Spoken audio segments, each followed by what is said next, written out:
સરકારમાંથી મંજૂર થયેલ ચિકદા 66 કેવી સબસ્ટેશનને મંજૂરી મળતા જગ્યાનું નિરીક્ષણ કરવા સાંસદ મનસુખ વસાવા ચિકદા દોડી આવ્યા હતા। ચૈતર વસાવા જેલમાં છે ત્યારે સરકારમાંથી મંજૂર થયેલ ચિકદા 66 કેવી સબસ્ટેશનને મંજૂરી મળતા જગ્યાનું નિરીક્ષણ કરવા સાંસદ મનસુખ વસાવા ચિકદા દોડી આવ્યા હતા। ડેડિયાપાડામાં એક જ 66 કેવી વીજ સ્ટેશન હોવાથી આ વિસ્તારના લોકો માટે ઘણા વખતથી ચિકદા ગામના ખેડૂતોને ખેતી માટે વીજ કનેક્શનની માંગ હતી। લોકોને બહુ તકલીફ પડતી હતી અને ચિકદાથી ડેડિયાપાડા સુધી લાંબા થવું પડતું હતું। તેથી સરકારે પ્રજાની માંગ સંતોષી ચિકદા ગામે 66 કેવી નવું સબસ્ટેશન મંજૂર કરી દીધું છે। એ અનુસંધાને ગ્રામ પંચાયતે ફાળવેલી જગ્યાનું સાંસદ મનસુખભાઈએ જીઈબી અધિકારીઓ, ગામના આગેવાનો, સરપંચ સાથે નિરીક્ષણ કર્યું હતું અને સત્વરે નવા સબસ્ટેશનના ખાતમુહૂર્તની તૈયારી પણ બતાવી હતી। વિકાસના કામો કરવા ભાજપ સરકાર મક્કમ હોવાનું જણાવ્યું હતું। આગામી લોકસભાની ચૂંટણી નજીક આવી રહી છે ત્યારે વિકાસના કામો હાથ ધરવામાં સાંસદ મનસુખ વસાવા મેદાન મારી ગયા હતા। ડેપ્યુટી એન્જિનિયર કુંવરજીભાઈએ જણાવ્યું હતું કે ડેડિયાપાડા આખા વિસ્તારમાં એક જ પેટા વિભાગની કચેરી હતી। એને કારણે જનતાને દૂરથી આવવા જવામાં સમય પણ જતો હતો અને ઘણી તકલીફ પડતી હતી।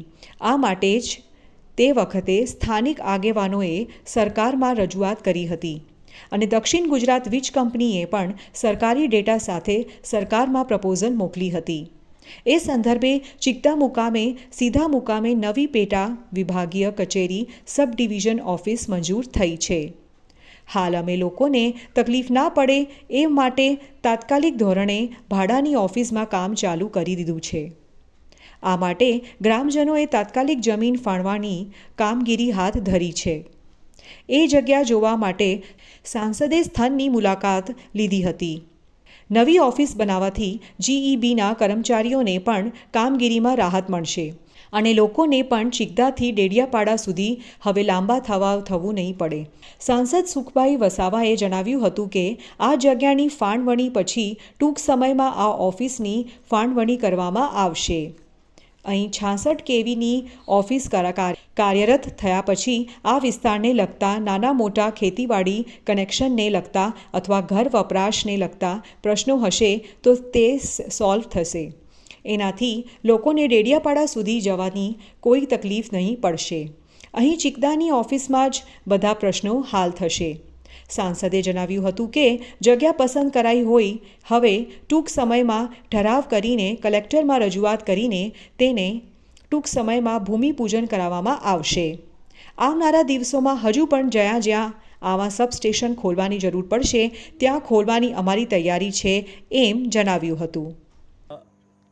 બીજી સબસ્ટેશન ઓફિસની જરૂરિયાત છે જે ચિકદા મુકામે ગ્રામ પંચાયતે જગ્યા ફાળવી છે।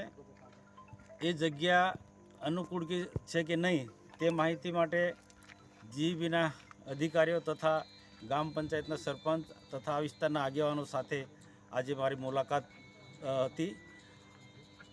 જગ્યા ફાળવણી પછી ટૂંક સમયની અંદર આ ઓફિસનું ખાતમુહૂર્ત કરવામાં આવશે અને 66 કેવી ઓફિસ કાર્યરત થયા પછી આ વિસ્તારને લગતા નાના મોટા ખેતીવાડી કનેક્શન લગતા પ્રશ્ન હશે અથવા તો ઘર વપરાશને લગતા કોઈ પ્રશ્ન હશે તે લોકોને ડેડિયાપાડા સુધી જવાની કોઈ તકલીફ ના પડે।